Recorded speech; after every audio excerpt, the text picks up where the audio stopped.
नमस्कार. परभणी न्यूजमध्ये आपलं स्वागत करतो. मी दिलीप बनकर. पाहूया आजच्या ठळक घडामोडी.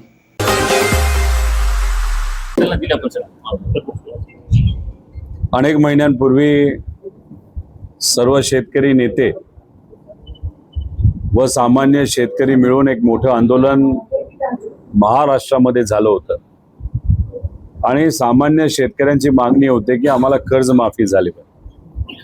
गेली कर्जमाफी 2019ला झाली होती महाविकास आघाडीच्या काळामध्ये. त्यानंतर गेले 6 वर्ष सोयाबीनचा भाव असेल, कपाशीचा भाव असेल, कुठलेही पीक तुम्ही घ्या, त्या पिकाला शेतकऱ्याला भाव मिळालेला नाही. खर्च वाढत चाललेत, खताचा खर्च वाढलाय, पेट्रोल डिझेल या सगळ्या किमतीमध्ये वाढ होती.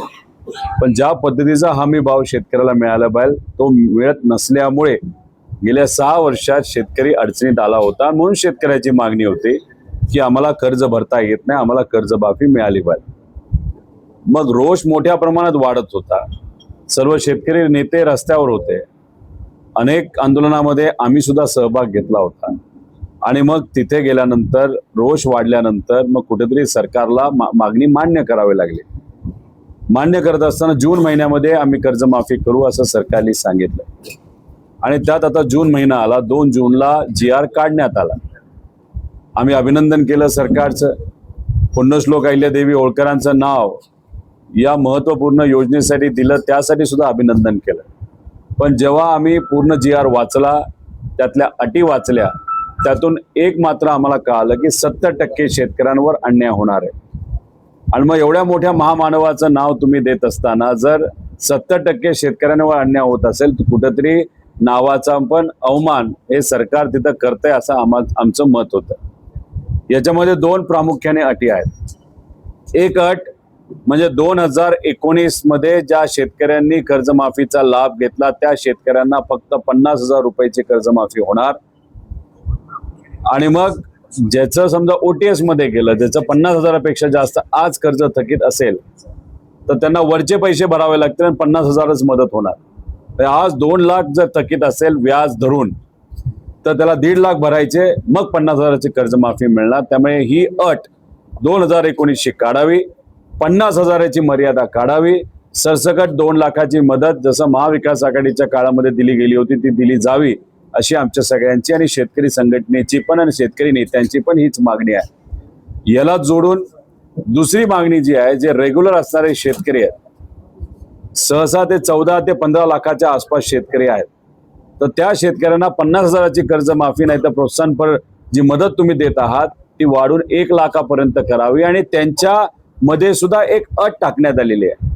ती अट काय तर 25, 26 आणि 26, 27 या 2 वर्षामध्ये सुद्धा कर्ज हे थकीत नसावं. आता 26, 27 अजून वर्ष संपलं नाही, जून 2027ला संपणार आहे. म्हणजे सरकार त्या लोकांना सांगते वर्षभर थांबा मग तुमची आम्ही कर्जमाफी करू. म्हणजे 2017ला तुम्हाला माहित असेल की त्यावेळेस महायुतीने एक कर्जमाफी केली होती 35,000 कोटीची. पण शेतकऱ्याच्या हातामध्ये किती हजार कोटी मिळाले तर 18,000 कोटी मिळाले. मग वरचे पैसे गेले कुठं? त्यावेळेस सुद्धा सरकारने अटी टाकल्या होत्या. शेतकऱ्याला कर्जमाफी न देता कुटुंबाला कर्जमाफी दिली होती. आणि त्यात दुसरं जे काही महत्वाचा मुद्दा म्हणजे रेग्युलर शेतकऱ्याला 50,000 कर्जमाफी देऊ असं सरकारने सांगितलं. दुर्दैवाने ती कर्जमाफी आतापर्यंत मिळाली नव्हती. अधिवेशनात 2017चे जे रेग्युलर असणारे शेतकरी ज्यांचे 5,000 कोटी प्रलंबित, अधिवेशनात 2दा आम्ही हा मुद्दा मांडला, आंदोलन केलं. आणि पवित्र भूमी पंढरपूरला जेव्हा आम्ही आंदोलनाला बसत होतो तेव्हा या 2 अटी काढाव्यात आणि 17 मध्ये असणाऱ्या शेतकऱ्याला जे अजूनपर्यंत कर्जमाफी मिळाली नाही ती मिळावी, रेग्युलर असणाऱ्या शेतकरी, अशी आपली मागणी होती.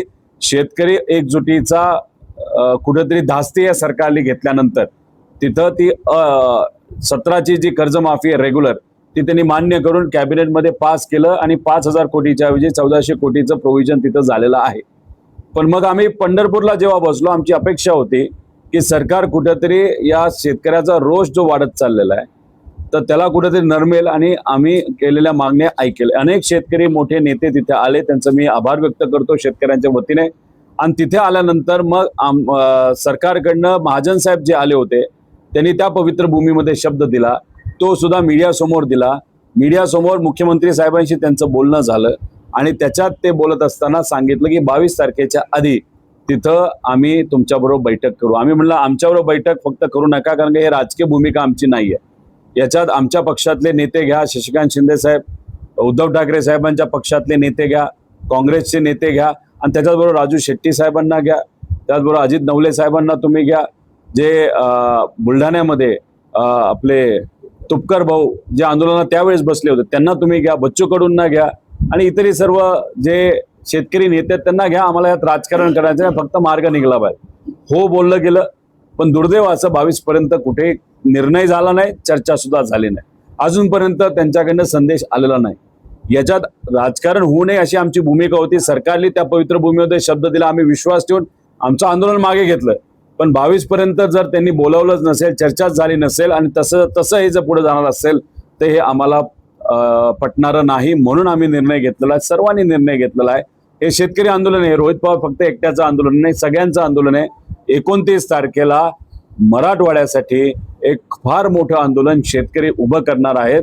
आपल्या कुठलं ते संभाजीनगरमध्ये, पण ते जागा कुठली ते केम्ब्रिज चौकामध्ये सकाळी 10:30 वाजता हजारो शेतकरी तिथे येतील. त्यावेळेस अधिवेशन सुरू झालेलं असेल. तिकडं मुंबईत अधिवेशन असेल आणि इकडं आमचं शेतकरी आंदोलन असणार आहे. त्याच्यामध्ये काँग्रेसचे नेते येत आहेत, उद्धव ठाकरे साहेबांच्या पक्षातले नेते येत आहेत, शेतकरी नेते येत आहेत, सर्व पक्षीय मिळून आणि संघटना मिळून ते आंदोलन तिथं आपण करत आहोत. मोठं आंदोलन असणार आहे. इथं आंदोलन, तिथं अधिवेशन आणि काही झालं तरी अधिवेशनामध्ये शब्द जोपर्यंत दिला जाईल तोपर्यंत आम्ही त्या रस्त्यावरनं उठणार नाही. अन्य त्याग आंदोलन नसून हे रस्त्यावरची लढाई आहे, रस्त्यावरचं आंदोलन आहे. त्यामुळे 29 तारखेला मोठ्या संख्येने लोकांनी यावं, या अनुषंगाने आम्ही जिल्ह्यामध्ये जाऊन, विविध जिल्ह्यांमध्ये जाऊन आम्ही बैठका घेतोय. धाराशिवची बैठक झाली, त्यानंतर लातूरची बैठक झाली, नांदेडची बैठक झाली, सकाळी हिंगोलीची बैठक झाली आणि आज इथं आपण परभणीमध्ये बैठक घेत आहोत. जालन्याचे लोक आत्ताच फोन करतात, तिथेही बैठक आपल्याला घ्यायची आणि त्यानंतर छत्रपती संभाजीनगरची बैठक आहे. छोटंसं उदाहरण आपल्याला सांगतो कशा पद्धतीने अटीतटी टाकल्या जातात. गेल्या वर्षी आपल्या या जिल्ह्यामध्ये अतिवृष्टीमध्ये शेतकऱ्याचं खूप मोठं नुकसान झालं होतं. आपल्यालाही माहिती असेल की लाखो हेक्टर म्हणजे 4.94 लाख हेक्टरचं नुकसान झालं होतं.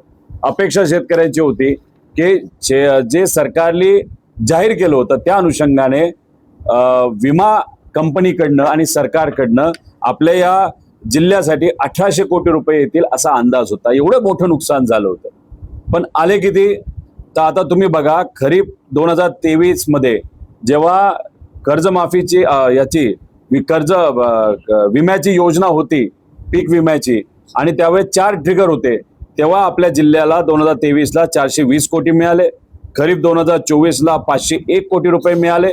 आणि जेव्हा हे ट्रिगर काढले, जे आम्ही अधिवेशनात बोलत होतो काढू नका, जेव्हा पाऊस अतिवृष्टी झाली होती तेव्हा बोललो होतो काढू नका, त्याचं नुकसान होईल, तेव्हा आपल्या या जिल्ह्यामध्ये फक्त विमा कंपनीकडनं किती रुपये आले? तर 145 कोटी रुपये आले. खरं तर किती मदत सरकारकडनं आणि या विमा कंपनीकडनं मिळायला पाहिजे होती? ती होती 1800 कोटी रुपये. त्यामुळे या आंदोलनामध्ये अजून एक मुद्दा आम्ही घेतलेला आहे की 4चे ट्रिगर पूर्वीसारखे हे लागू करावेत आणि 1 रुपयामध्ये विमा आमच्या शेतकऱ्याला त्या ठिकाणी द्यावा, अशा विविध मागण्या घेऊन आम्ही ते आंदोलन करणार आहोत. बऱ्याच शेतकऱ्यांनी अजून इतर मागण्या आमच्यापर्यंत मांडलेल्या आहेत.